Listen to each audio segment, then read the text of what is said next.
Hvordan kan man egentlig omsætte æstetik og kultur ude i det virkelige liv? Hvad kan det i grunden bruges til? Der findes stadig den dag i dag et behov for noget, der minder om en konkret gulerod for enden af en uddannelse. Og dette til trods for, at job og arbejde mere end nogensinde før er midlertidige, projektorienterede og dermed mindre fastlagte i forhold til en given uddannelse. I denne film præsenteres nogle tidligere æstetik- og kulturstuderende, der arbejder med noget meget forskelligt, men har det til fælles, at de bruger nogle kompetencer fra æstetik og kultur.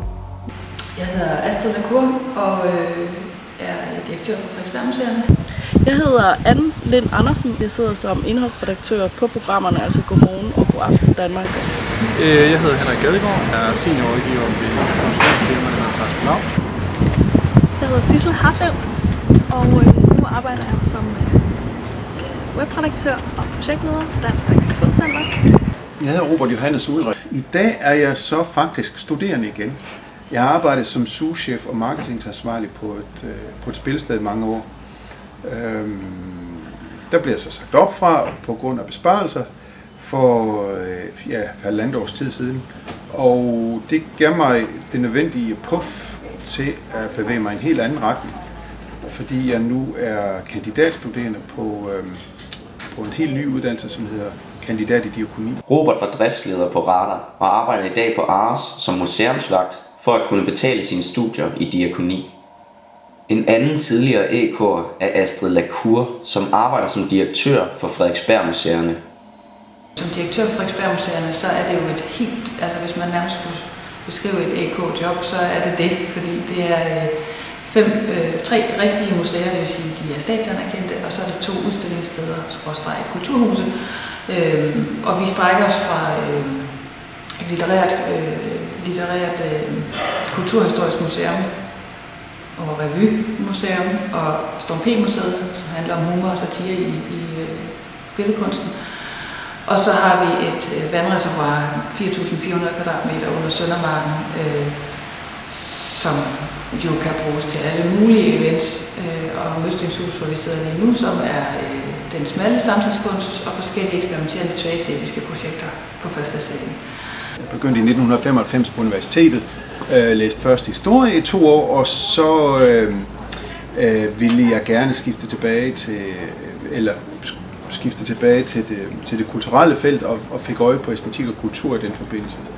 Altså nogle af de overvejelser, jeg gjorde mig, det var nok primært, at jeg var interesseret i billedkunst, men ikke den klassiske kunsthistorie, men mere hvordan vi bruger billeder i vores hverdag, og hvordan vi også kan fortælle eller forstå vores historie gennem billeder.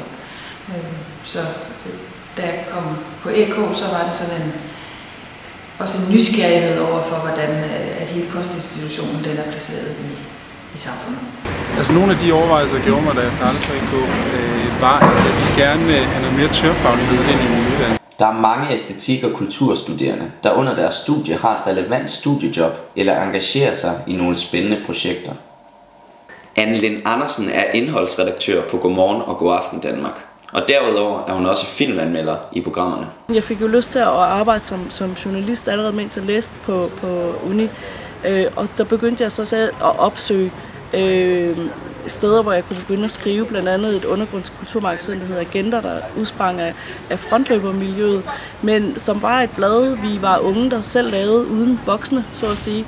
Så vi kunne selv bestemme, hvad vi ville skrive om, og det var der, jeg faktisk begyndte at anmelde ting, film, teater og litteratur, og så meget film efterhånden sådan lidt mere kanaliseret ind. Jeg startede med at feltstudie på Aarhus Feltstudie, og så har jeg også arbejdet der i nogle år, og så har jeg arbejdet med teaterprojekter, og på Det Kongelige Teater blandt andet, og så videre, så videre. Og så er jeg så stille og roligt begyndt at interessere mig for andre ting, eller også kunne se, at jeg kunne bruge min faglighed i andre sammenhænge i virkeligheden. Og så er det sådan, det ene har egentlig taget det andet. Jeg har aldrig sådan haft en karriereplan, og jeg tænkte, nu skulle jeg det. Jeg har handlet meget lystbetonet i virkeligheden. Derfor har jeg også lavet mange forskellige ting. Jeg har ikke haft det samme job i 10 år, men jeg har ligesom hoppet lidt fra tue til tue. Alt efter hvad der sådan bød sig, du ved. Da jeg afleverede mit speciale, skrev jeg egentlig ret hurtigt en uopfordret ansøgning hertil. Men jeg blev færdig, mens finanskrisen ligesom var på sit højeste. Og der var ikke lige nogen åbning på det tidspunkt. Det blev der så et halvt år senere. Det førte sig til en projektansættelse efterfølgende. Og efter 8 måneder blev jeg så fastansat. Det er så snart 6 år siden. Æstetik og kultur kan medføre mange forskellige jobs, men det er i høj grad dine interesser, der kommer til at definere din profil inden for æstetik og kultur. Hvis jeg skulle give et råd, så ville det være at udnytte de muligheder, som er for at præge studiet i den retning, man gerne vil i. Altså jeg tror, det er rigtig vigtigt, at man har nogle studiejobs. Og så kan det være alle mulige, men det er for, at man ikke tror, at medmindre man gerne vil være forsker, så er det selvfølgelig fint at holde sig inden for murene, men det er at bevæge sig ud og få engageret sig i alt muligt, både frivilligt arbejde og lønnet arbejde. Og hvis man får lov til at give et ekstra bonusråd, så vil det være det samme råd, som jeg selv fik dengang jeg gik på uddannelsen, nemlig at sørge for at prøve at etablere et netværk, imens man går på uddannelsen.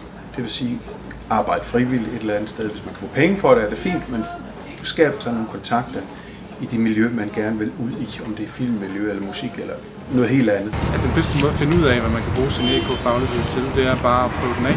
Altså,